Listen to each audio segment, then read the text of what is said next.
I, William Rooyakkers, born in 1926 in the Netherlands and came to the United States in 1950, right? In 1950? Yeah. You moved to the United States? Uh, yeah. President Eisenhower granted me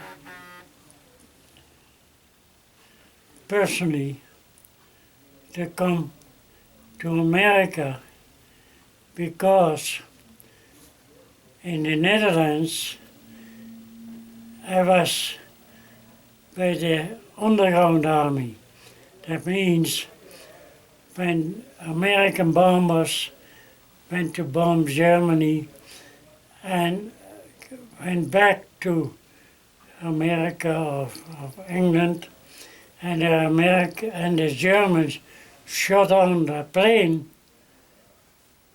then the crew who jumped out, we were the first one tried to get them before the Germans did. So we get them back to freedom. Mm-hmm. And I, with my group, personally rescued 27 American, Australian, British crew people and get them to freedom without getting caught by the Germans, you know. Mm-hmm. Naturally, you would have killed us right away there. And for that, later on, President Eisenhower granted me personally come to the States. Really? Yeah, Wow. yeah. Fascinating. So how old were you whenever this happened? I was 15 years old. 15 years old? Yeah. And so do you recall what year this would have been? Yeah. What year was this? Do you remember? What's that? 19...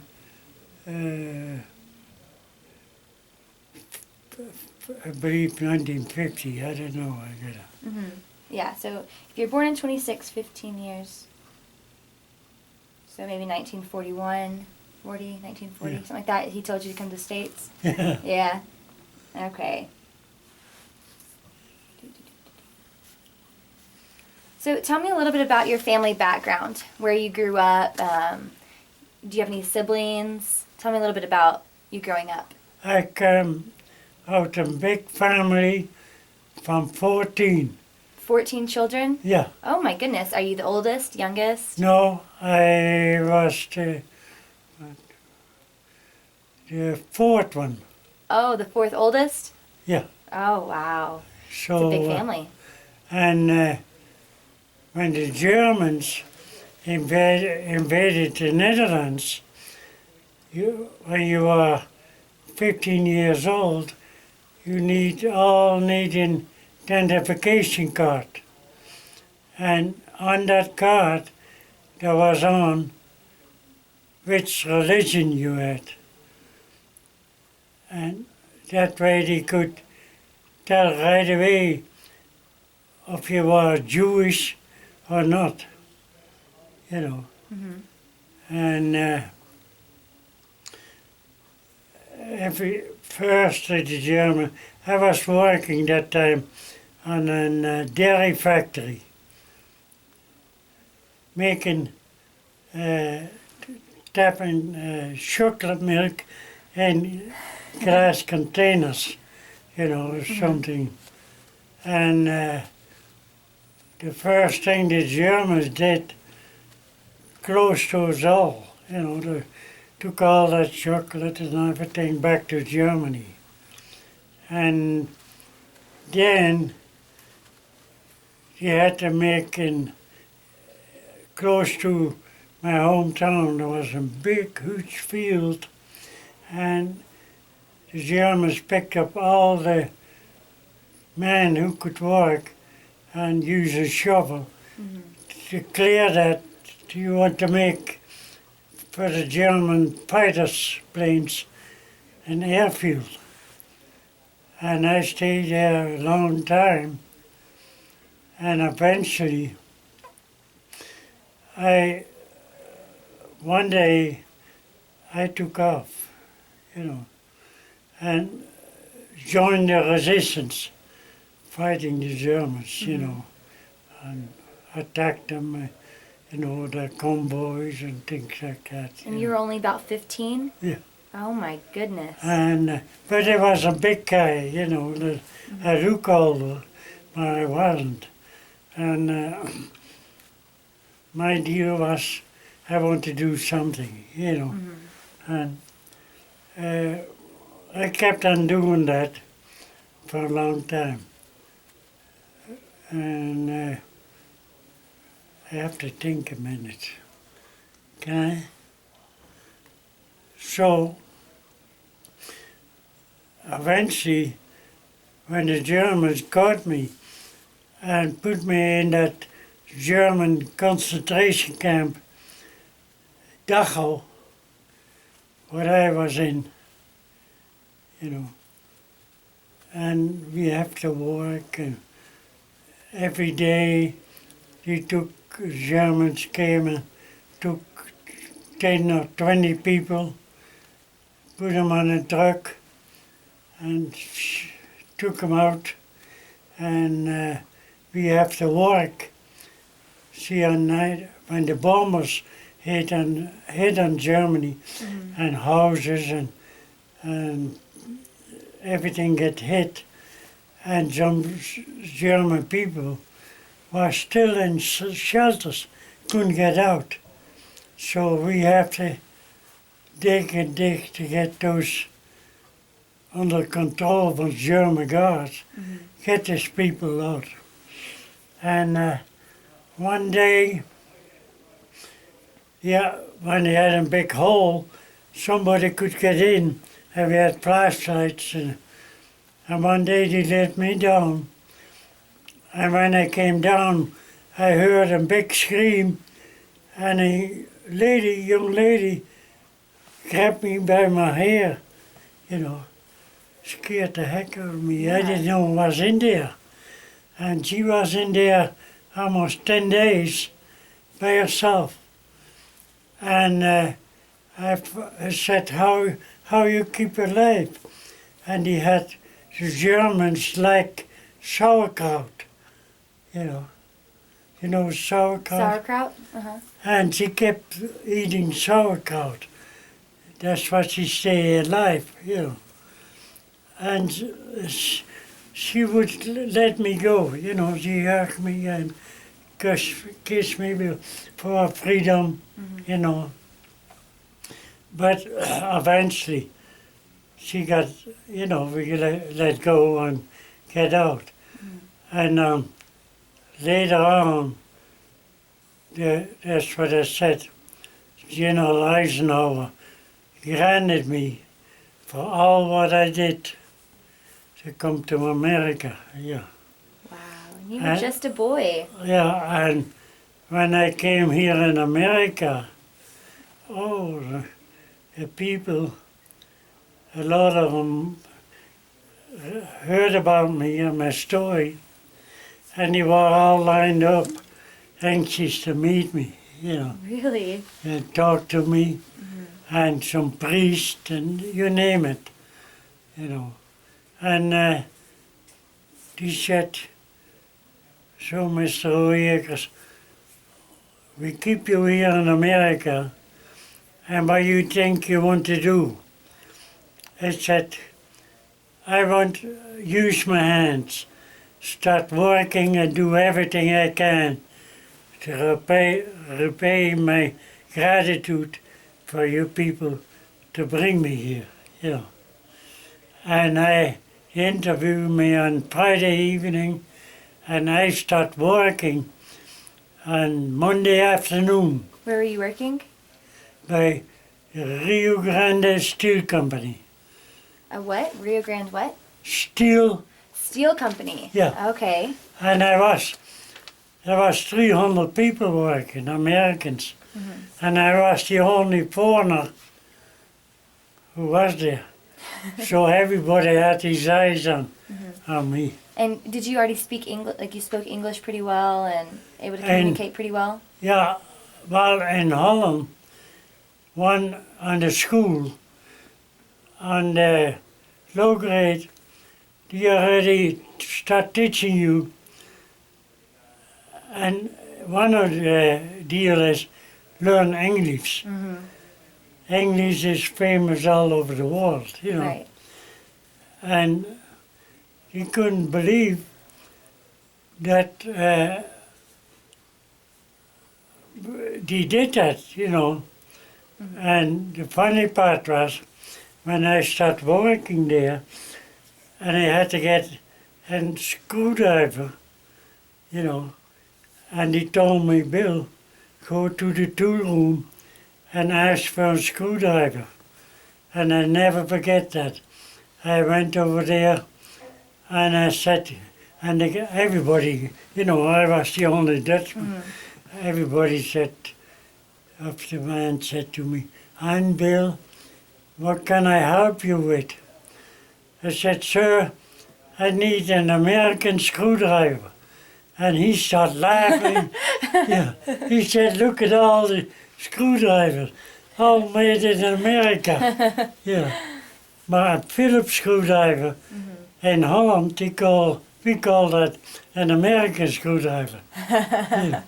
Well, you had to know that all, you know. But everybody was so grateful to help me and do whatever they could to get me through, you know. But it was not easy for me because here in America everything is, and the metric system is inches and feet, and in Europe everything is metric here. Yep. I used to. Yep. So whenever you moved to the United States, you were 15 years old. So your mom and your brothers and your sisters, they all stayed in In the Netherlands, uh-huh. yeah. And Was that hard leaving them? Was it difficult? Or, I mean, did you want to come to the United States? no, not my mom. My mom, when she died, she was 98 and she had 14 children. You know, she would leave Holland. And I was born in a little village and everybody knows each other, you know, help each other, you know. And my mom, even with all her children, she acted like a midwife. She did that then. Everybody said, how much will you own? How much money? Oh, no money, you know. Give me some little clothes for my kids. That's the way she was, you know.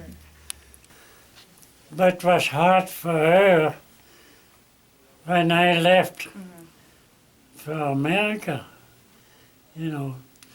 And that time I was still married. My wife passed away years ago. When we were on the ship to come to America, 3 days on the Atlantic, an Italian freighter hit us on the sea, cut us open 15 feet, and the ship, you know, took water, and we have to go back all the way to France to get another ship, get transferred over, you know. And so everybody said, hey, you know. And my son, you know, he was still little, you know. Right. And I take care of him, you know. And my wife never was on a ship, and she had to get, you know, from the ship going that. Some people can stand it, you know. But me, it don't bother me, you know. So that wasn't quite a deal at that time. So were you working at the steel factory whenever you decided to enlist into the military?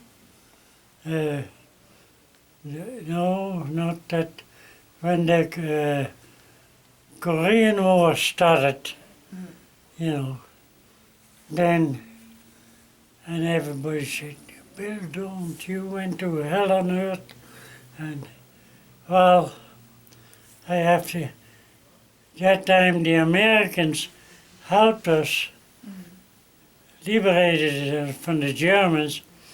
Now the Americans need some help, so I feel I have to join the Americans to help them, liberate them from the Chinese and the Koreans. So were you nervous to join the United States military? No, attached to it, not officially, you know. And So yeah, was it the army that you joined? yeah, infantry, you know. And everybody said, talking to me, you know, and man, how come it's real dangerous and things like that. I said, yeah, well, you guys did the same thing for us. No, I'm here for you guys, you know. And the pay was real good. Every day we were on the front line, we get $8 plus every month on the front line. We get $100. And they paid us that when we would come back in Holland. Really? And, So where did you did you go through basic training? Where did you do your basic training at? but in Holland, yeah. You did your basic training for the military in Holland? Yeah. Okay. And, So whenever you left, where did you land in Korea? and Busan, You landed in Busan? yeah. And from there I went to Daegu, and from Daegu to Seoul, and there to the 38 parallel. And you said you were with the infantry, right? Yeah. So tell me a little bit about your experience and your responsibilities, things that you had to do in Korea. Oh, I became a truck driver, and my responsibility was hauling ammunition from Busan out to ships that came on a ship from America onto Busan, and loaded my truck full of ammunition, and I have to bring that back to the front line. And Was that pretty dangerous?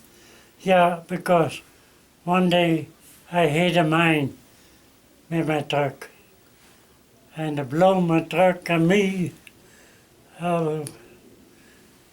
And I lay there, and did you ever saw that program from the MAS unit, you know, from American MAS? And they came and landed and picked me up, and on the outside they had a deal like a coffin, what they put you in. And then from out the cabin, from the pilot, they had some tubes for your mount and things that, you know. And that way they did that for me, and they brought me back to Busan, you know. And there, in the harbor, was a big Red Cross ship. Did I tell you that? And they put me on there, and I was passed out, you know, when they put me on there. And almost 3 days later, I wake up and I thought, what the heck I am, you know. And I hear the nurses talking in German language, and I can speak German, you know, talking. And then I said, hey, where I am? you know. And the other said, oh, he came through. Yeah, he made it, you know. And one nurse sat there beside my bed, and she was crying. I said, sweetheart, what happened? Oh, she said, I can believe when you are there, you are talking and while you were away. You went to hell on earth, that you still alive, for you are true. Yeah, I said, well, I had to be lucky. Yeah. And she said, anything we can do for you, name it, we do it, you know. Man, that was something for me, you know. Was that the only time that you were ever hurt or injured while in Korea? Yeah. That was the only time? Yeah. Mm-hmm. You're lucky, Yeah. Sometimes really close, you know. And by that time there was at So when did you land in Korea? Do you remember what year? 1950. You landed in 50, 1950? Mm-hmm. And when were you injured? When were you injured? How long had you been in Korea? Almost a year. You'd been there almost a year? Yeah. So after you were released from the hospital, what did you do? In Korea, Mm-hmm.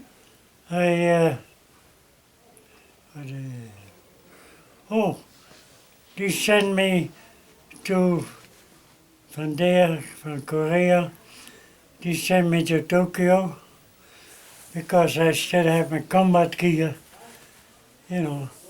They put me in a nice uniform, you know, American uniform, and sent me back to Korea, you know, and from there they said, we're going to send you to France, Somaliland, you know, for recovery. But I was only a little while in French Somaliland. Then they sent me from there to Izmir, Turkey. So, how bad were you hurt whenever you hit the mine? Were you in critical condition? Yeah, Mhm. pretty good. I was lucky because on the mine I had some powder on there. Mm-hmm. And that powder in that mine was wet. When that would have been dry, I wouldn't be here today, Right. you know, but luckily that it was wet. And from there they said, we want to ship you to Izmir, Izmir, Turkey. Mm-hmm. And from Izmir, Turkey, they said, we sent you to Germany. And you're going to be there. And the general commander, American commander, in Mannheim, Germany, going to receive you there.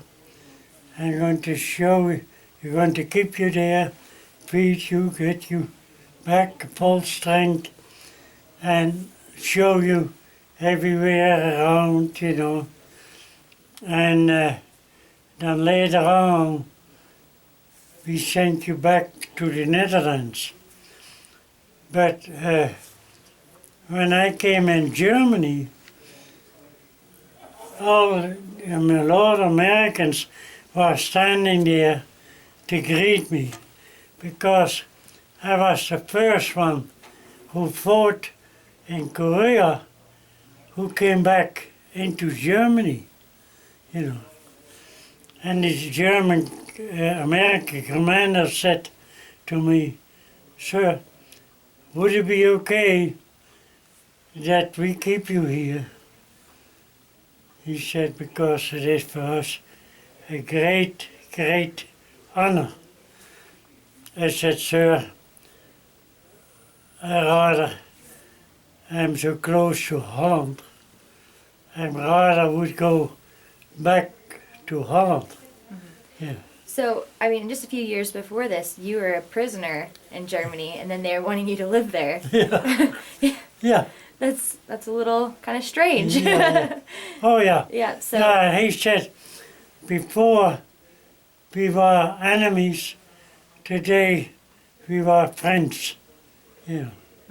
So that you know. so you were only in Korea for a year. So Yeah. you were just a truck driver, an equipment hauler, and then you got injured, and they sent you back to Yeah. Europe, to the Netherlands. So when I finally came back in Holland, they all had at my hometown, at my mom and dad's house, they had a big sign, "Welcome home." The people in the village all standing there, you know. Did you speak about your experience in Korea to your family or to other people? Tell them about things that you did or things that you saw. Later on, but not right away. You know, they want to. Everybody had said, one thing, I don't want to answer. Don't answer me, ask me how many Germans you killed, how many Chinese. I don't want to answer that. How many Germans? Yeah. And In Korea? In Korea? no, that time in Holland, you know, with the war. He asked me back, you know, but I see. yeah. I said I don't want to answer that. And the Germans really appreciate that because he said, that's what I said, first we were enemies, now we are friends, Right. you know. So, how are the relationships in Korea with you and the other soldiers? Oh, everybody, man, that, you know, they want to know everything about it. And unbelievable that you sitting here today and, you know, still alive after you went through, you know. And later on, matter of fact, I was planning to bring it in big book from the president from Korea, Sigmarie. He sent me that here to Albuquerque Really? and thanked me for what I did. And the commander from all the Korean forces, he thanked me, you know, for that big deal. You might have to go back and get it. Yeah. Show me. Yeah. So, where were you being stationed at in Korea during this time? Hong Kong, and Wonju, and Seoul, and Daegu. They had you all over the place. Yeah. So, as a matter of fact, I got a Korean girl there. Did you? Yeah. And, you know, they all thank us for liberating them and so. And she wanted to go with me to Holland, you know. Yeah. But, So tell me about the living conditions. The living conditions that while you were there in Korea, as far as food, sleeping arrangements, clothing. a sleeping bag and laying outside in the grass, you know. You didn't have any like bunkers or anything, or No.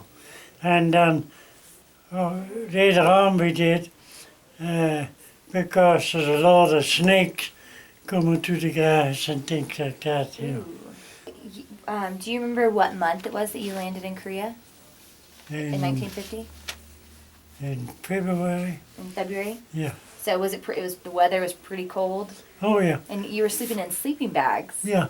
40 below zero, Oh my gosh. yeah. Did you have to worry about getting frostbite or No, anything like that? I get, you know, I always see to that I had enough, you know, an extra blanket and extra this and that, you know. And some guy, he said, "Hey Bill, can we put a tent? You get a half a tent, and he get a half a tent, and you put them together, and then both you have to call in, keep each other warm." So that's what we did, Yep. And eventually, I made it. Tell me about the uniforms that you had to wear, because obviously they would have been different from, I guess, the U.S. military's uniforms. Yeah. So how did yours look? We had American uniforms. You did. Yeah. Oh, okay. And when I came back in Holland, I'm in an American uniform, and the we call it Like a patch. the purple heart of the I had a big one on Oh, I'll get it. It's okay. my on my On your uniform. So all the people and girls were looking, and that was really something. And then the Dutch government started paying us all that money that we got, and man, we had it made. So what were maybe some of the most maybe difficult or dangerous situations that you encountered? In Korea. Yes, sir. Oh my God. I don't know. I think about it. I can't believe I'm still sitting here. But that time you didn't care too much. Either you live today and by dead tomorrow, you kept on going. So did you have to engage in any combat? Oh yeah. Yeah. About how many, I guess, battles would you say that you were in? Yeah. It was later on. I was in Indonesia. Yeah. But how many battles were you in? How many times did you have to, I guess, engage in like a warfare or open fire? Quite a few. Quite a few times. Yeah. Yeah. But you want to forget that, Right. Said I made it. Yep. Yeah. So what were maybe some of the most pleasant or rewarding memories that you had from while you were in Korea, besides seeing your brother and... From that time,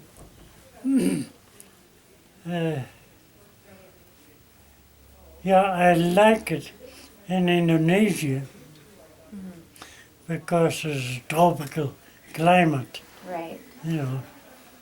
And noontime, when you are eating lunch, you don't even have a shirt on, so hot, Yeah.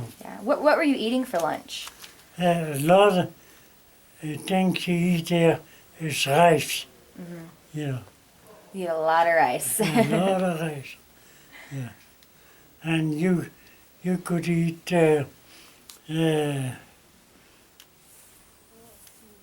anything, but rice was the main course, even for the Indonesian people, But So after you were injured, you hit a mine. How many times do you have to, I guess, drive back and forth to bring new equipment or supplies to the rest of the troops? oh, quite a few times. Quite a few trips. Yeah. And this is the one that got you and put you in the Yeah. hospital. So what did you do after you returned back home? Oh, see what it is. Oh, I started working in Holland and for a steel company, and later on for a dairy company, drink chocolate milk. So you lived in the Netherlands for a couple more years. So Yeah. you returned You returned back home in 51. Yeah, And then you moved back to America Yeah. in what year? and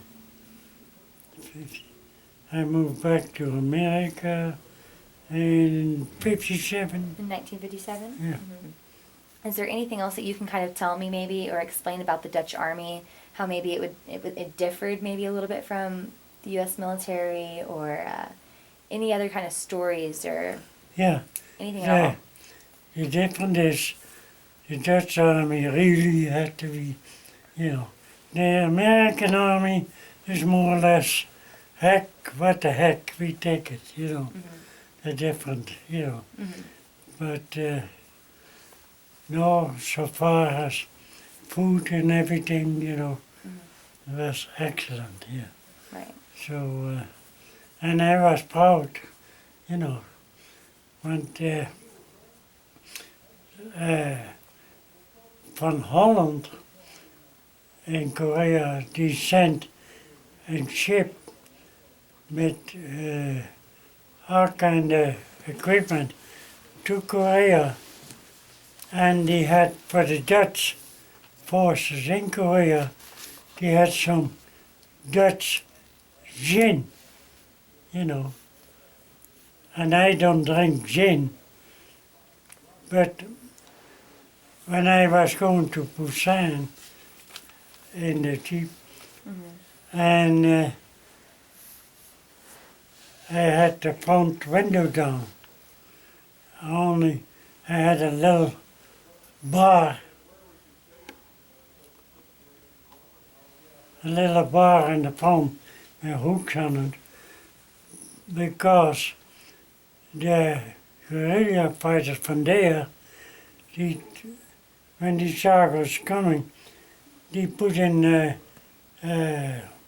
copper wire across the street and hit it close on the tree. So when we hit it, would cut our throat. So we all kept that wire cut up.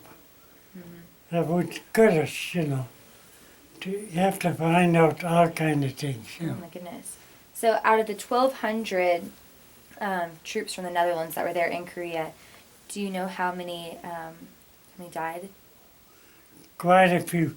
Our commander, the colonel, he get killed. Do you have a number possibly? How many were killed?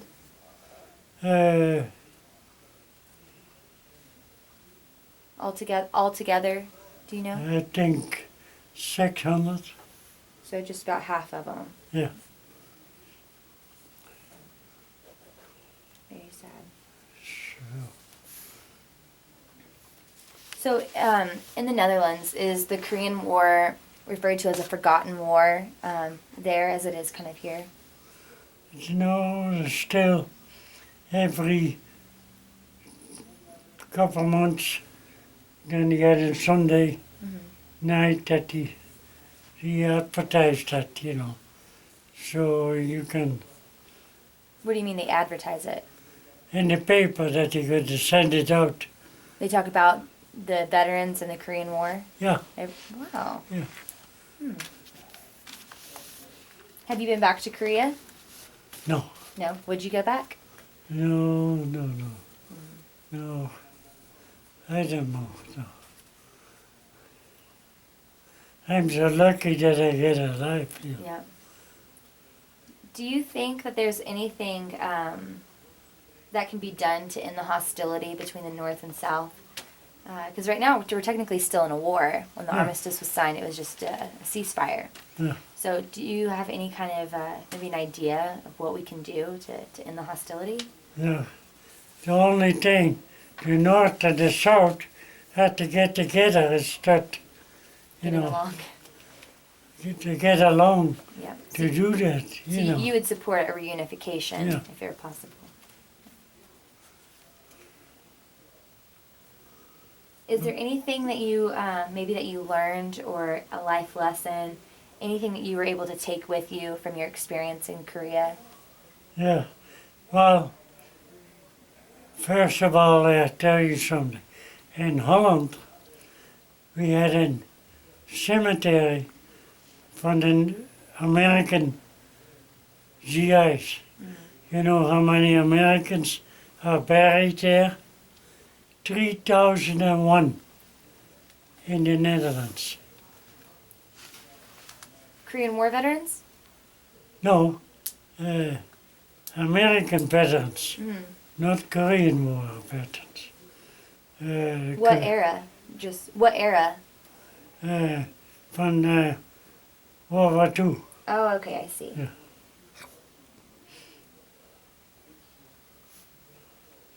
And every year there's a lot of families coming from America, visit the grave in Holland from her son, her dad, or whoever. Right.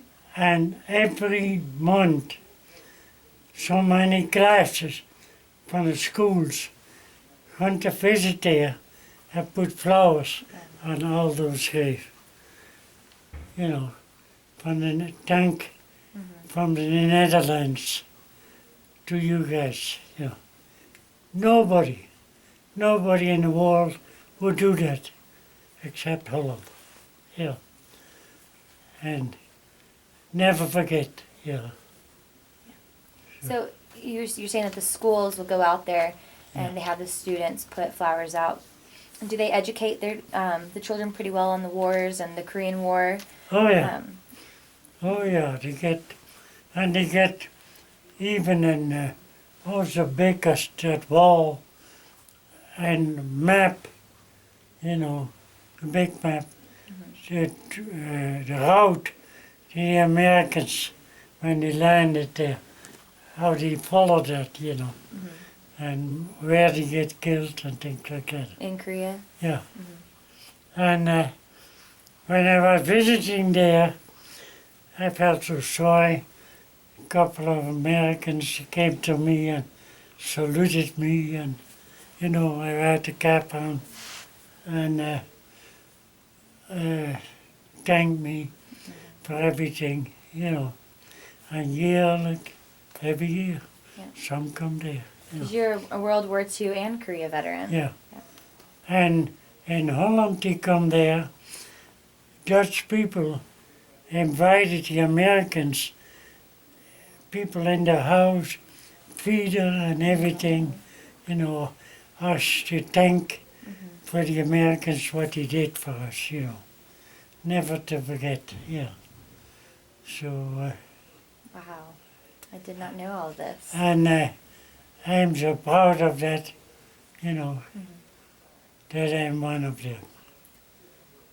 So, Well, I know that we definitely thank you as well for Yeah. your participation and your help.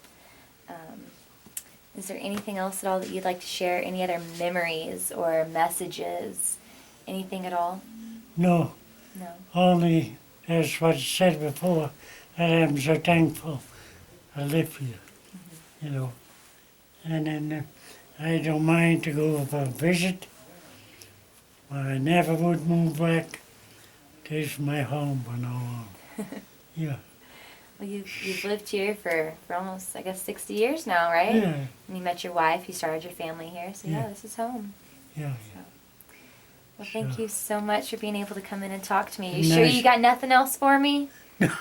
you told me all that you can tell me? Yeah, All right. I know. All right. Yeah.